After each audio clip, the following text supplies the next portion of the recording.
Hi everyone, welcome to BurgBoys. I'm Max. I'm Terrence. And this is your weekly dive into the most interesting news with our reaction and takes on what's happening. Why you copy my attire today? No, you copy mine. I didn't want you should next time, right? I think this is a new thing we need to discuss. Basically, I will 不要撞衫, you know what I'm saying? Don't want to wear the same outfit as you. Yeah, but Yeah, we really look like brothers from another mother. yeah, we were actually meant to run today. Yeah, then what happened? Yeah, Tell me what happened. he got lazy. I asked him. I said I'll go to the gym and change the attire, but he said no. First of all, it's not my fault. First of all, a large proportion of the suspected runners all pulled out last minute. Yeah. And who showed up? The two of us. That's why I said we're going to do the gym video soon.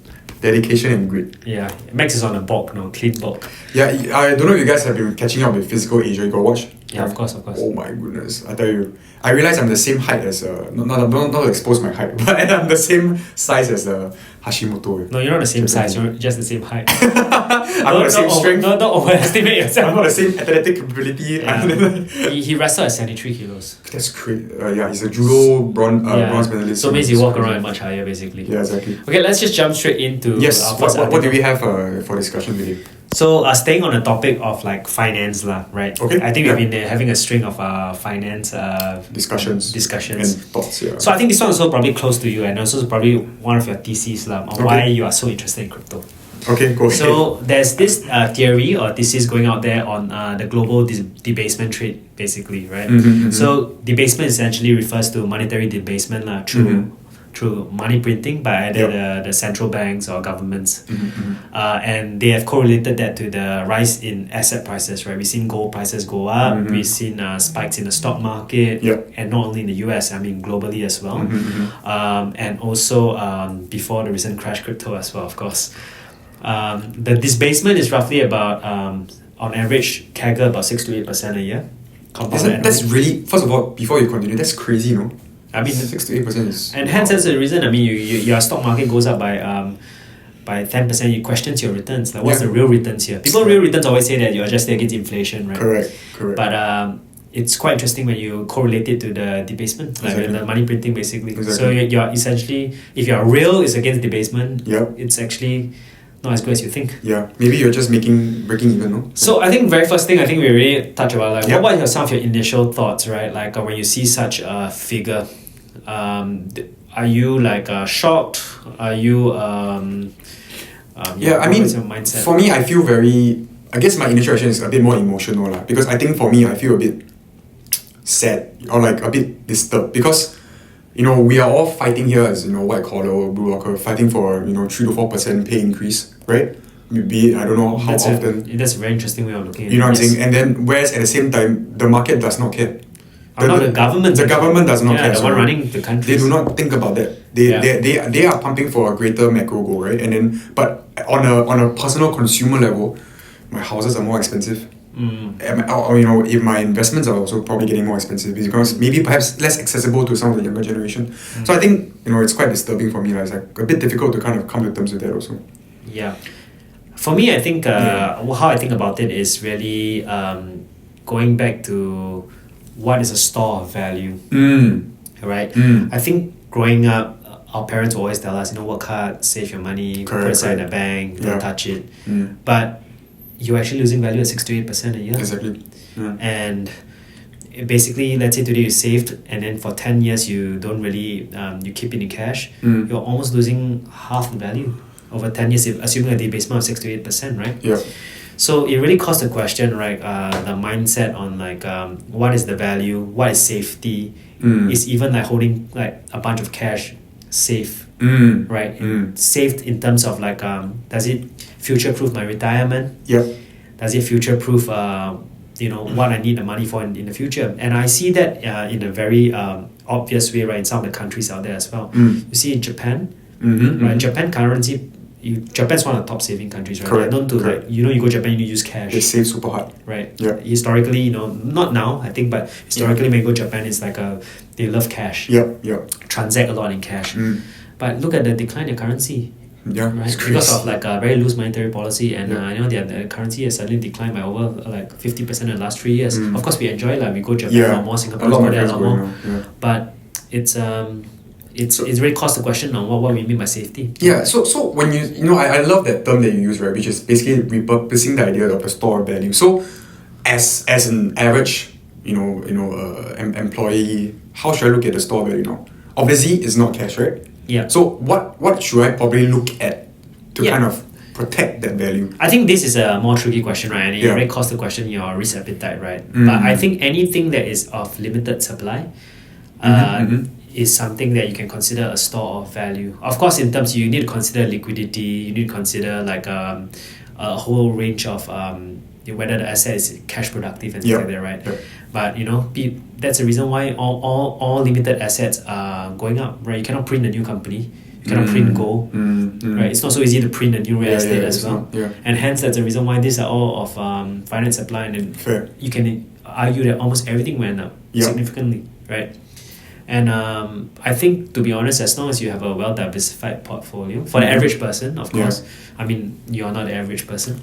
I'm very average. So, then you can, you at least will have, you have a semblance of store of value. Yeah, I think also, right, I mean, I feel like we're giving like a doomsday message. Like basically we're saying, your cash value eroded, right? I won't say it's a doomsday message. Also, you can look at it as an opportunity, right? Basically, you are saying that you have a tailwind of 6 to 8% growth. If you are involved in these asset classes, right? Something like that. But is it very difficult, the question? Very difficult for what? For anyone to enter these asset classes. There's no barriers to entry here. It's not like someone stops you from entering, right? The question is now you have this tailwind, you don't exploit that tailwind. Not positioning yourself for a tailwind is the foolish move. Very true, and we discussed this quite a few times. Yeah, I think the more worthwhile question is... I'm sorry to... I guess I wanted to also ask, right, I guess from a macro picture, is there a scenario where, to pay devil's advocate, is there a scenario where like governments actually do a 180 on this? So what I mean is perhaps they stop printing, or maybe they kind of take a very big back step on this money printing, money supply growth. So I think your broader point is, can this trend stop now? Right? Yeah, correct. I think it will be very difficult. And the reason for me is because the debts are just simply too high today. Right? If I'm not mistaken, the US debt today is almost 38 trillion. Yes, yeah. This is much more than the GDP.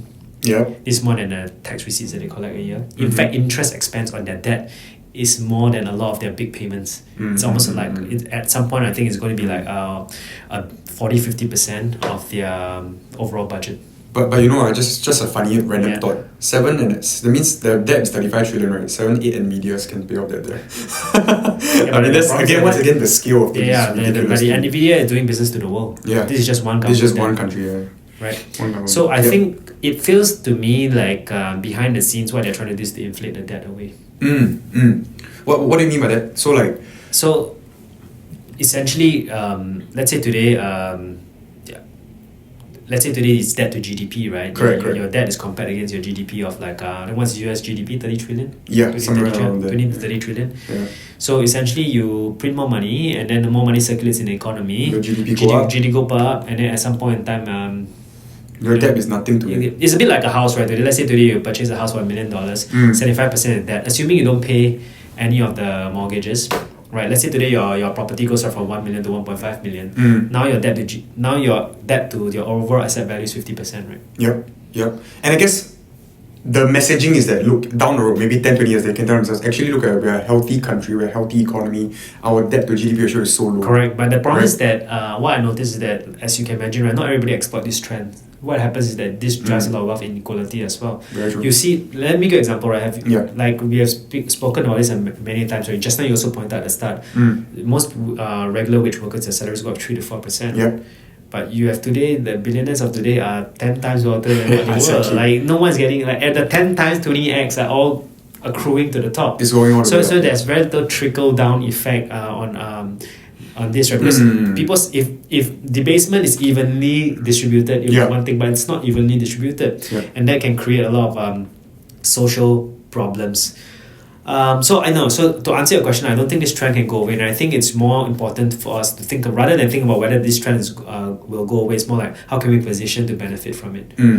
Um, And what are some low-hanging fruits for that? Like, how can we get started in positioning for these? I think we talked about it. I think in past episodes, right? Just making sure that you get involved with some of the assets with limited supply. I mean, you prefer stocks, you invest in the index. If you save, if if you prefer real estate, you buy real estate. But I think anything to me is cash is trash, basically. Yeah, I think that's the bottom line, right? To be fair, I guess getting involved in any way for any other kind of asset class is already getting yourself out of this hole. Yeah. I think maybe what worthwhile to explore as it's your knowing all of this, right? And I know this is your core thesis for cryptocurrencies as well.